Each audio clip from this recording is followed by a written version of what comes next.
நாம் அடுத்து பார்க்க போகிறது தஞ்சாவூர் மக்களவை. இது எடுத்தீங்கன்னா ஒரு காவேரி பெல்ட்டில் மிக முக்கியமான பகுதி. ஆனால் காவேரி பெல்ட்டில் இங்கே பார்த்தீங்கன்னா திமுகவுக்கும் பிஜேபிக்கும் தான் மிகப்பெரிய போட்டியாக இருக்குது.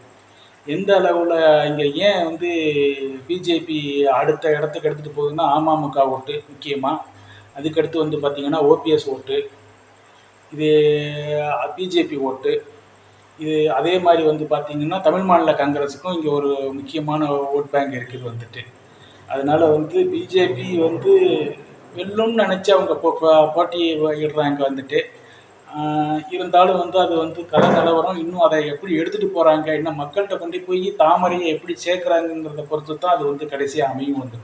முயற்சி பண்ணணும் அவங்க. நம்ம பிஜேபி தஞ்சாவூர் எடுத்தீங்கன்னா கிட்டத்தட்ட 15 லட்சம் வாக்காளர்கள் இருக்காங்க, 14,94,000 வாக்காளர்கள் இருக்காங்க.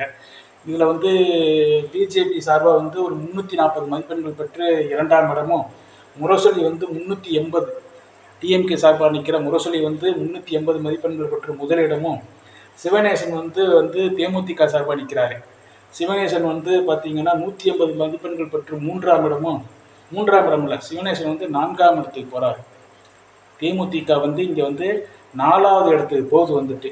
ஹுமாயூன் கபீருங்கிறவர் நாம் தமிழர் 240 மதிப்பெண்கள் பெற்று இங்கே ஹுமாயூன் கபீருக்கு நல்ல மதிப்பெண்கள் கிடைச்சிருக்கு.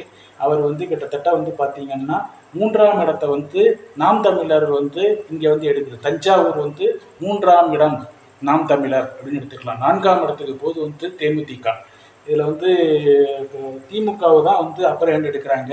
இது நமக்கு கிடைச்ச தகவல் படி இது திமுகவுக்கு தான் போய் சேருது. இது இழுபறிங்கிற அளவில் இல்லை. தஞ்சாவூர் திமுக முரசொலி.